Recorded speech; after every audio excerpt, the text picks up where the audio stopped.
کو تیار کیا. تو کل ہماری اور آپ کی جو بات ہوئی تھی وہ مدینے کے محاذ پہ ہوئی تھی کہ سرکار حسین ابن علی نے مدینے کے محاذ پر جناب عبداللہ ابن جعفر طیار کو رکھا, جناب محمد حنفیہ کو رکھا. پھر اس کے بعد امام حسین نے اس کربلا کے دوسرے محاذ کا نام ہے کوفہ.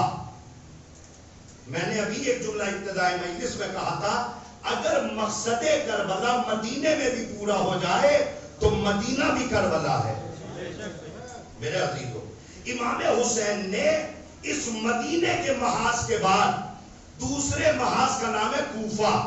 اس جملے پہ اگر میں بولوں تو مجھے بھی اچھی خاصی مجلس سے چاہیے. کوفے کا محاذ, اس کوفے کے محاذ کو آپ سمجھنے کی کوشش کریں. اور اگر کوئی نوجوان یہ کہے کہ کوفہ کربلا کا حصہ کیسے ہو گیا تو میں دلیل دیتا ہوں. آپ یہ بتلائیے جناب مسلم کوفے کے شہید ہیں, آپ بتلائیے کوفے کے شہید ہیں, مگر آپ نے شہدائے کربلا میں لکھا کہ نہیں لکھا؟ کربلا کا پہلا شہید ہے جناب مسلم. اس کا مطلب یہ ہے کہ کربلا 250 کلومیٹر کا رقبہ نہیں ہے. مقصد کربلا جس زمین پہ پورا ہو جائے اسی زمین کا نام کربلا ہے. اب آپ نے بہت اچھے سے سن لیا, میں نے مقدمہ سجا لیا ہے, اسی مقدمہ کو سن لیجئے. سرکار حسین ابن علی نے مدینے کے محاذ پر ان 4 شخصیتوں کو رکھا, جناب عبداللہ ابن جعفر طیار, جناب محمد حنفیہ, جناب صغرا, جناب ام سلمہ. کوفے کے محاذ پر جناب امام حسین نے رکھا جناب مسلم کو. اسی کوفے سے امام حسین نے حبیب کو بلایا ہے. آپ سمجھ سکتے ہیں کہ کسی کو بھیجا جا رہا ہے, کسی کو بلایا جا رہا ہے. میں نے پھر اس سے پہلے کہا تھا کہ کربلا میں پڑھتا نہیں ہوں, کربلا سمجھاتا ہوں.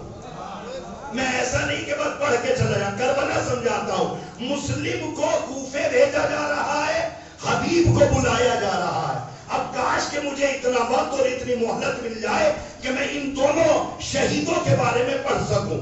جناب امام حسین نے کوفے کے محاذ پر جناب مسلم کو رکھا.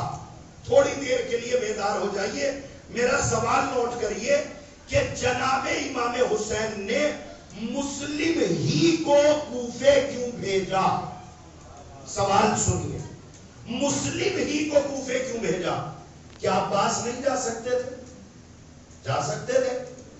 جناب مسلم کربلا آ جاتے. عبداللہ ابن جعفر طیار مدینے میں ہے, عبداللہ ابن جعفر طیار کو کوفے بھیج دیتے.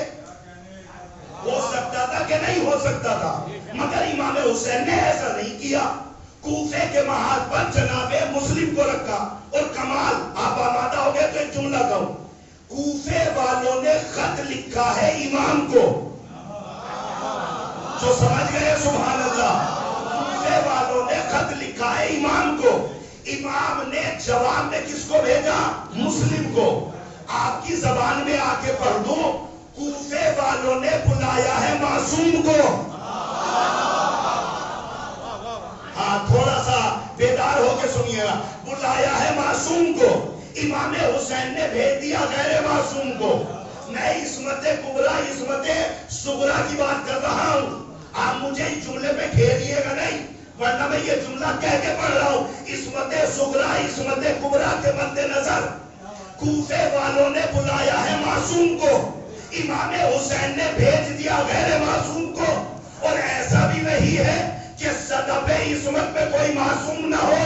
چوتھے امام ہے, پانچویں امام ہے. کاش میری بات آپ تک پہنچ جائے. اے سرکار حسین ابن علی, کوفے والوں نے بلایا ہے معصوم کو, آپ بھیج رہے ہیں غیر معصوم کو. مولا کیوں؟ امام حسین حوالے پہ نادان, یہ کربلا قیامت تک وہی جائے گی. توجہ کرو, میری طرف مڑیے, توجہ. یہ کربلا قیامت تک وہی جائے گی. میں اس کربلائی قوم کو معصوم کی جگہ پر غیر معصوم کو نائب بنا کر زمانے کو بتاتا ہوں, معصوم کا نائب غیر معصوم ہو سکتا ہے.